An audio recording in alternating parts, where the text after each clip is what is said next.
Hello guys, welcome back to our channel. Ayan guys, so for today's episode ay maglalagay po tayo or magkakabit po tayo ng universal noodle mat po sa ating Mitsubishi Mirage G4. Ayan, so ito po yung ating universal na noodle mat. Ayan. So ito po yung mabibili nyo sa mall, any mall, no? Kahit sa SM or kasi sa mga Gaisano Metro. Meron ito sa Ace Hardware, Handyman. Nabili ko to sa Super Metro. Ayan. So nabili ko to ng sobrang murang-mura. Ayan. So nakachamba tayo sa presyo nito guys. So yung presyohan nito guys is nasa mga 3,000 to 4,000. Yung iba nga umabot pa ng 5,000. Pero ito super sale. Bali isa na lang yung stock na natira at yun paubos na. So yung presyo nito nung bago ko siyang bilhin, kasi sabi ng clerk ay nag-sale na. So nasa 1,000 mahigit. So grabe na, sale na yun, 1,000 mahigit. Pero nung nabili ko ay yun, hindi na siya umabot ng 1,000. So napakamura. Ayan, so bali ito yung ayan, universal siya. So ipapakita ko sa inyo kung paano natin siya i-fit sa atin pong Mitsubishi Mirage na G4. So I think it's also applicable sa Mitsubishi Mirage na hatchback. So same lang naman sila sa loob. So sige guys, simulan natin.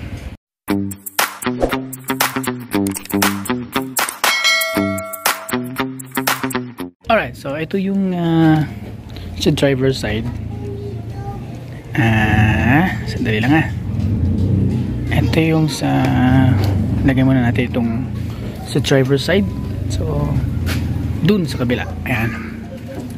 So itong driver's side guys, hindi na siya matras. Nang ilaw yung camera. Ayan. Dito sa ating universal na car mat. Ayan, noodle mat. Ayan. Sorry guys, medyo magalo yung camera kasi ako lang yung nakahawak din Ayan, so ang ganda ng fitting niya guys, oh. Ayan, so ayan, papakita ko sa inyo. Wow, ang ganda ng fitting niya guys. Ang linis tignan nung sasakyan, oh. And then ito naman yung sa passenger side, sa front. Dito tayo.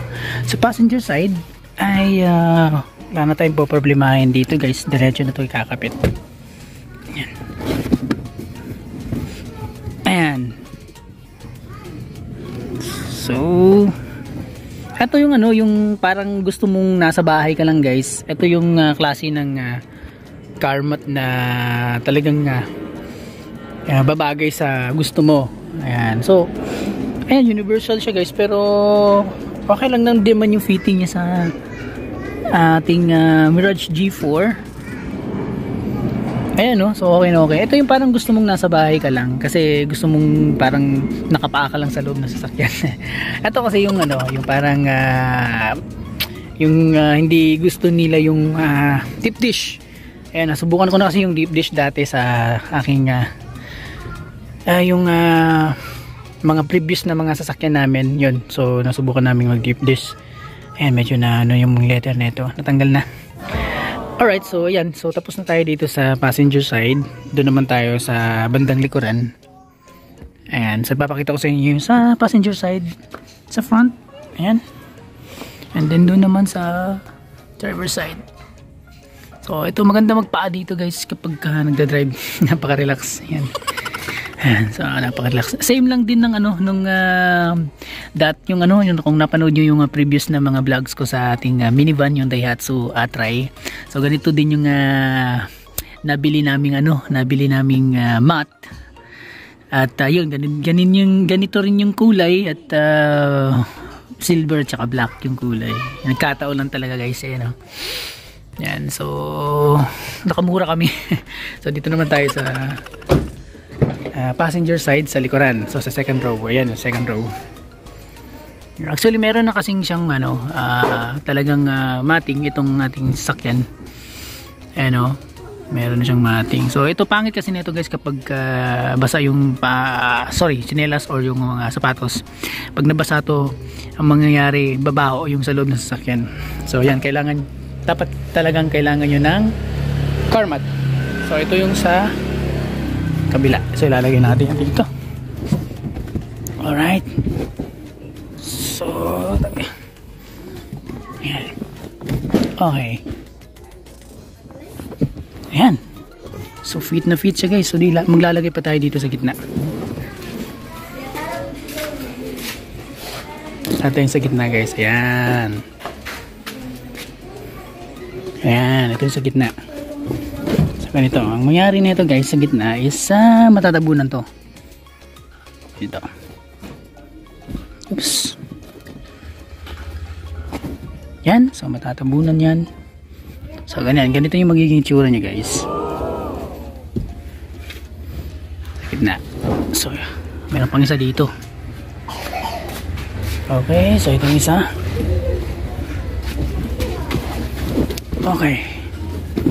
Right. Ang ganda ng ano ng mat, guys, yung matting, ito ang noodle mat. Hindi siya nagmumubo, ayun oh. Kasi meron siyang spike sa ilalim. So, yan oh. Ayan. So, madali din tong linisin, guys, itong ating noodle mat. Kasi yung maganda nito is yung mga likabok is nag-i-stack dito. Dito, yan, sa ilalim. Pag basa naman, hindi naman siya okay naman, na-i-stop niya naman yung basa. So parang nandito lang palagi sa ilalim. Pero kapag yung sobrang ano na, yung nabuhusan na talaga. So ang problema nito is maglilik siya, pupunta siya dito sa gilid. So pag careful na lang pag sa mga ganun, may mga inumin sa loob ng sasakyan. Pero ito, ang ganda nito, parang nagko-collate siya, yun, nagko-collecta siya ng mga dumi. And ang maganda nito guys is at least every week or weekly kayong magka-linis ng mat. So, madali lang ito linisin. Yes. Tatanggalin nyo lang, papagpag nyo lang sa labas. Tapos, babalik nyo na. Pero mas maganda, before nyo ibalik is mag-vacuum kayo sa loob para malinis din yung pinakailalim. So, ayan. So, ito na yung itsura niya guys.